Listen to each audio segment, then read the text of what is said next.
ल्यूमेरिया एक अद्भुत राज्य था, जहां सुनहरे आकाश में तैरते द्वीप धीरे धीरे बहते थे। इस जादुई भूमि में हर कोना रहस्यों से भरा था। यहाँ के लोग प्रकृति, तर्क और जादू के बीच संतुलन बनाकर रहते थे। इसी राज्य में एक खुशमिजाज लड़का अरिन अपने माता पिता के साथ रहता था।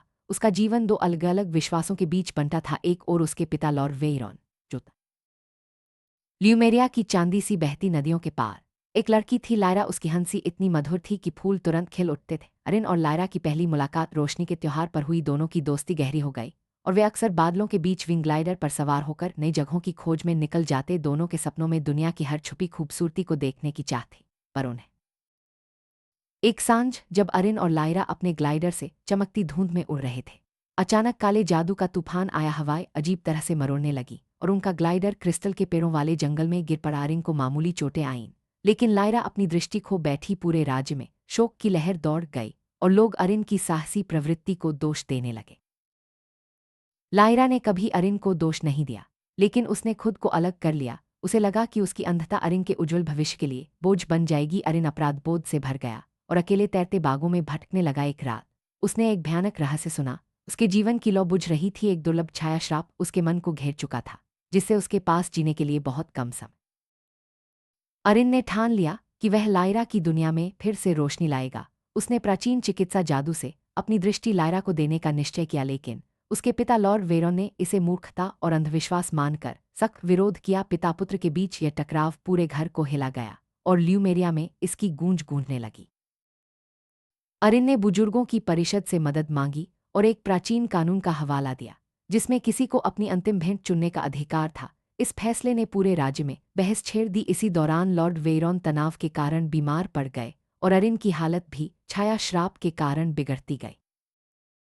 एलारा अपने परिवार को टूटते नहीं देख सकती थी। वह शाश्वत प्रकाश के मंदिर गई और 5 दिन 5 रात बिना विश्राम के प्रार्थना करती रही। उसने अपनी पूरी शक्ति प्राचीन आत्माओं को समर्पित कर दी। उसकी आस्था की चमक मंदिर को भी जागृत कर गई। 5वें दिन की सुबह एक चमत्कार हुआ। लॉर्ड वेयरॉन का जीवन लौट आया और अरिन का श्राप एक शक्तिशाली अनदेखी शक्ति के अनुष्ठान से समाप्त हो गया। लेकिन इस जादू ने संतुलन की मांग की। एलारा, जिसने अपनी सारी जीवन ऊर्जा दे दी थी, मंदिर की वेदी पर शांतिपूर्वक प्रकाश में विलीन हो गई।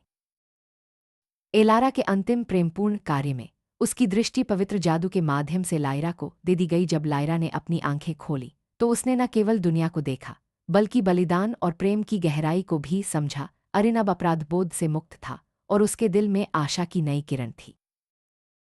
वर्षों बाद अरिन और लायरा ने अपने छोटे से तैरते द्वीप पर शासन किया।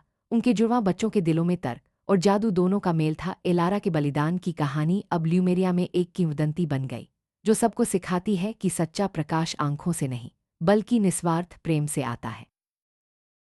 अरिन और लायरा के बच्चों में तर्क और जादू दोनों की झलक थी। वे अपने माता पिता की तरह दोनों दुनियाओं की सुंदरता को समझते थे। यह संगम ल्यूमेरिया के भविष्य के लिए नई उम्मीद बन गया। एलारा के बलिदान ने पूरे राज्य को यह सिखाया कि सच्चा प्रेम निस्वार्थ होता है। उसकी कहानी हर पीढ़ी को प्रेरित करती रही और ल्यूमेरिया में बलिदान को सबसे बड़ा गुण माना जाने लगा। ल्यूमेरिया की प्राचीन आत्माएं हमेशा राज्य की रक्षा करती थीं। एलारा की आस्था और प्रार्थना ने इन आत्माओं को जागृत किया, जिससे चमत्कार संभव हो सका। यह विश्वास राज्य के लोगों के दिलों में गहराई से बस गया। अरिन पर छाया श्राप का असर धीरे धीरे बढ़ता गया। यह श्राप मन और शरीर दोनों को कमजोर करता था, लेकिन परिवार के प्रेम और आस्था ने इस श्राप को हराने में मदद की, जिससे राज्य में आशा की नई किरण फैली। ल्यूमेरिया की यह कहानी हमें सिखाती है कि सच्चा प्रकाश केवल आंखों से नहीं, बल्कि दिल की गहराई से आता है। निस्वार्थ प्रेम, आस्था और बलिदान ही जीवन को अर्थ देते हैं। अरिन, लायरा और एलारा की यात्रा हर किसी के लिए प्रेरणा है।